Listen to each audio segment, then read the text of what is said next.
everyone, it's Danny. Welcome to another Cocoa Vanilla Studio layout. This one is very exciting. It's my first layout using the amazing new Storyteller collection. And let me just tell you, I have been waiting for this collection to come out because I have graduation photos to scrap. So I've had these photos for a while, for quite a while now, but I couldn't use them. Because I didn't have the right collection. And the colours in this collection are just perfect. They're absolutely gorgeous. The blues and the yellows in particular are perfect for the blues and the yellows in my photos. So I am starting out here with an almost 4x6 photo, just slightly smaller. And I've got a card there from the pocket cards that I'm planning on using for my title.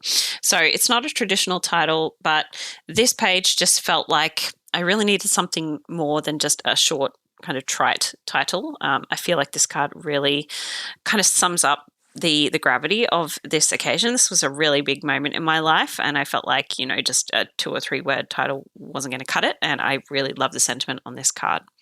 So I'm going through here, I'm playing with some of the florals in the floral ephemera pack. I'm just pulling them out and auditioning them, seeing which ones I want to use, because I am going to do a bunch of stitching, and I don't want to do any more stitching than I have to because it's a lot of work. I don't actually end up going with that background paper either. It was really just, I was using it for a 12 by 12 template. I guess I just needed the right size of paper, and it's the one I had to the side there, but I'm not actually going to use it for a background. So I'm just tucking in all these florals. I wanted to use some of the larger pieces, the smaller florals, some of these little berry sprigs, some of the leaves. So I'm trying to get a good balance of all of those and creating my 3 clusters there. Okay, so I've got those all set aside and I've put them in a little pile there, keeping them separate. And now I'm going to start piercing some holes. So this is just a hole piercing tool. You can use anything that comes to a sharp point to pierce holes. You can buy these kind of tools from any kind of craft or a sewing store. And I've just got my piercing mat from Amy Tangerine, and then I've got a notepad underneath that because it's not quite enough, that piercing mat, to protect my desk. It definitely does go through, so I need something behind it. And I'm just following all the little lines that are already on the floral there. So hopefully, yep, there we go. You can see it's got those kind of curved lines, and I did pierce some of the holes in the middle as well because I am going to do something with those also. So you can see that I'm doing that. I'm not doing all of those little white spots. I'm just doing a few of them. And then I'm going to come through with my embroidery thread. I've had a few people ask what colors I'm using, like what the code of the color is, and these aren't like DMC floss, so I don't know if the colors are the same as your normal DMC floss that you would buy in a craft store. I get mine from Amazon. I get them in big packs of like 100 different colors. I don't think they're necessarily branded. There's no brand on the actual tag of the floss, so I'm sorry for that I can't give you a better color guide. But if you're not sure, if you don't have any embroidery thread and you're really not sure where to start and you want to get going, I highly recommend having a look on Amazon and just getting a starter kit with a bunch of different colors, and you should find something in that kit or in that pack that will be close enough to the kind of color that you want when you're just starting out. And it's quite, it's good value for money. It's quite inexpensive. So what I've done here is I've just split that 6-strand embroidery thread into half. So I've got 3 strands that I'm stitching at a time. And for this particular flower, I'm going to go ahead and do a whipped back stitch. So I'll just zoom in here for a second so you can see a little bit better. Most people who have done any kind of stitching will be familiar with a back stitch. It's really, really simple. It's just a normal straight stitch where you come up 1 hole ahead of where you've come out from and then go back down next to that first thread. So just tucking my ends under the back there. You don't have to do that, just keeps them neater. So back through, and then for a back stitch you come up 1 hole ahead. So I'm just going to go ahead and do that all the way around that flower, and then once I have finished with that row of back stitch, I'm going to come up again through the very last hole in the row, and then I'm just going to slip my needle underneath the threads that I've done, following along the threads. And this is the whipped part. So the first stitches are the back stitch, and this is the whipping. So I'm literally just threading my thread back through the top of those threads in kind of like a a twisted around, wrapped around motion. So just sliding my needle straight underneath those stitches. I'm not stitching through the threads, I'm just slipping it underneath. And then when you pull it tight, so you don't have to pull it really tight, just when you pull it snug, it makes a really cool little effect. And then back through the last hole.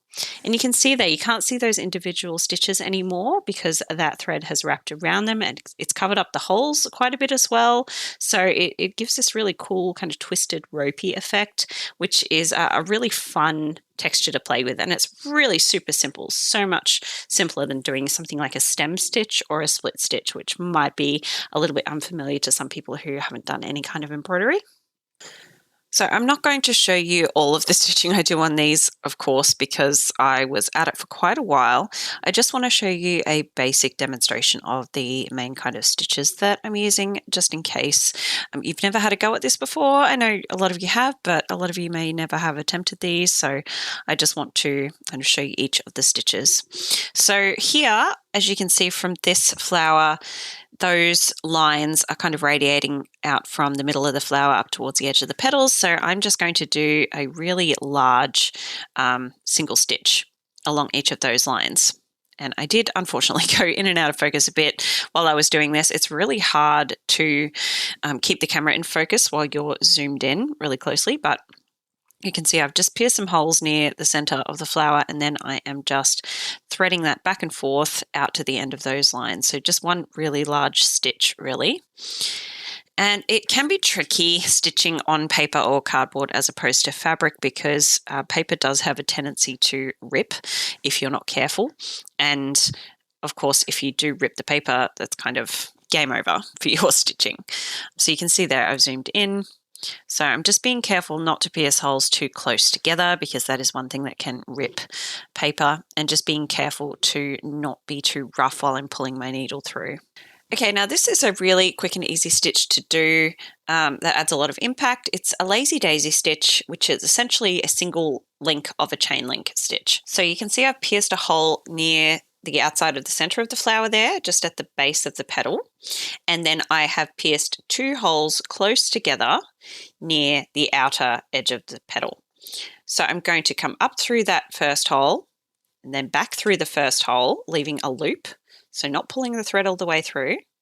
And then I'm going to pass my needle up through the first of those 2 holes that are pierced close together near the outside of the petal. So up through that first hole, and then my needle will pass through that loop and I will pull it snug. I'm just fixing up the back there. And then the needle goes back down through the second hole on the other side of the loop. So that will anchor the loop down and keep it nice and secure.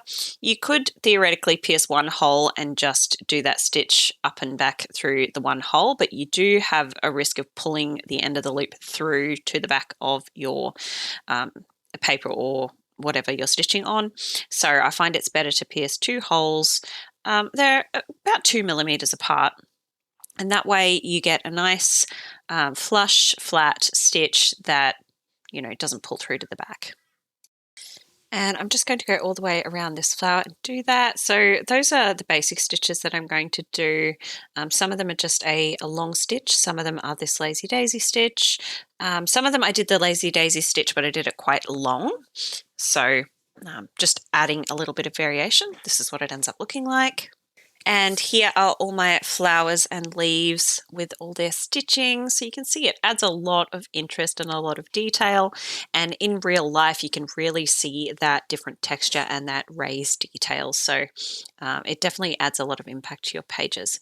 Now I've finished all the main stitching, but I'm just going to quickly demonstrate a French knot here because I do quite a few French knots on these flowers. And French knots can be really scary when you first start. They seem really confusing, and I think a lot of people really struggle with them. But once you get the hang of it, they're super, super easy. So it's literally just passing up through the back of the flower, wrapping the thread around a needle twice, and then passing the needle back through the original hole, just keeping that thread that you're holding there, the loose end of the thread, nice and taut. And then pulling down through, and that's a knot. Super, super simple. It can just take a little bit of practice, I guess, getting the the tension right. And it is a two-handed kind of procedure, as you can see. So pulling up through the back, and then you kind of need to hold the needle and the piece of ephemera in one hand while you wrap the thread around the other hand, kind of like that. So that can be a little bit tricky, but as long as you hold that thread somewhat taut with your left hand, as I'm doing, and then I'll just pop my thumb over the top while I hold the thread and the ephemera at the same time, and then just pulling the needle through and just being careful not to pull too hard. As you can see, I was kind of trying to ease it through rather than just yank it through, because that's a good way to rip your piece of ephemera, is by, being a bit rough. So I'm just going to quickly go through and demonstrate that. I love French knots on layouts. I think they look great, and they're a lot of fun to do once you've got the hang of them. And then I'm just tying off in the back with a quick knot. And then we'll speed up because this video is already quite long. So on some of the flowers, I just did 2 or 3 knots, and on some of them, like this one, I covered most of the center of the flower with knots. And some of them I used, I think this one I used 4 threads, and then some of them I just used 2 threads. So some of them are quite small and delicate, and some of them are kind of bigger and chunkier. All right, moving on to the rest of the layout. No more stitching, I promise. So this is the Spring Fling 12 by 12 pattern paper. I'm just going to use this to add a border to my page because I want to use a white background. But if you've been following me for any length of time, you'll know I really struggle with white backgrounds. So adding a border just kind of helps make it feel less intimidating. Struggling with my ATG as usual. So I'm just going to get that adhered down. I chose this pattern paper because it's got all those florals in it, so it really matches the florals I'm going to use on the page as the ephemera. And you can just see the edges of it peeking out. So I've really only got about 1/2 centimetre of a border all the way around. And I just really love how you can see those florals peeking out from behind. So now I'm just using my fingernail to distress the edges. I'm just kind of bending the edges up a little bit, and I'm just gently distressing them. I kind of like the way this looks as opposed to using an edge distresser, which kind of fluffs up the edges. This just kind of bends them up nicely. But you can use either or just leave it flat if you prefer a clean finish. So here I'm just cutting off the extra border off my photo. I printed it with a large border on purpose just because I wanted it to be a large photo, but I thought 4 by 6 might just be a little bit too big. So I've just taken off about a 1/2 inch all the way around, I think. And I'm leaving a bit of a white border on the photo because I do like that effect. I just feel like it makes them look a little more finished. Distressing the edges of my journal card. Again, you could just leave this as it is if you want it kind of look clean and crisp. I kind of like a bit more of a distressed look. And in keeping with that, I'm going to add a hand-drawn border as well. Just, I don't know. I think it feels a little bit lazy or unfinished if I just stick a journal card on a layout. I don't know why. That's totally a personal thing. I just feel like I need to add my own little touch to it. So that's going to go pretty much exactly there. And I did take a photo while I was laying out my floral ephemera when I first auditioned all my pieces so that I could remember where they went. So I've just pulled out my phone and I'm referring to that photo and just placing those florals back where they belonged. And I'm really glad I did this because I have a horrible habit of saying to myself, I will remember where these all go. And of course, I never do. So this has just made this quite easy for me. And I do end up moving 1 or 2 bits from their original positions, I think. I think I just varied how they were overlapping with each other, but in general, they follow the original layout pretty well. All right, so I completely wasted my time putting those florals back because I'm not even going to leave them there. I'm going to take them off and then I will put them back again. But first, I'm just outlining where my photo and my title card are going because I want to add some splatters. So I kind of jumped the gun putting the florals back because I didn't know I wanted 2 splatters. But it does give me a good idea of where I want my splatters to go now because I just really want some nice delicate splatters behind where my florals are going to be. And of course, I go overboard on this as I do with most things, but I think it's okay. I do have the white background, so yeah, I don't think it's a big deal. I'm just using 2 of my cheap watercolor sets. The first set is just from Officeworks. It's like $25 or $30, not expensive. And this is a pearl watercolor set from Spotlight. Again, really inexpensive. I think it was only like $10 or something like that. They're not the most pigmented colors, but they give a really pretty nice pearlescent kind of shiny finish, which is really nice. Adds another level of texture to your layout. So I'm just going through with the colors that are in the collection. This is a red, and I've chosen to use the pearlescent colors for the red because it takes away some of that blood splatter effect that you can sometimes get when you use red paints to do splatters. So just adding that pearlescent finish makes it a little bit less kind of gory looking. So I've just used that, and now I'm coming in with some bright yellow to match the yellow in the collection. And I do start to mix up this pale pink, but I decided to go back into the pearl ones to use the pink in there. And in hindsight, I probably should have chosen 2, maybe maximum 3 colors to do my splatters with, because it is looking a little bit, I don't know, it's a lot. But I kind of got carried away as per usual.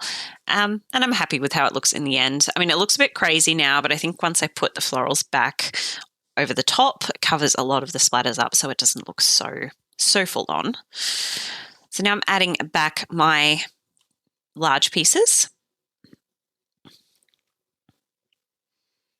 And those hand-drawn outlines are really helping me position those back where they originally were.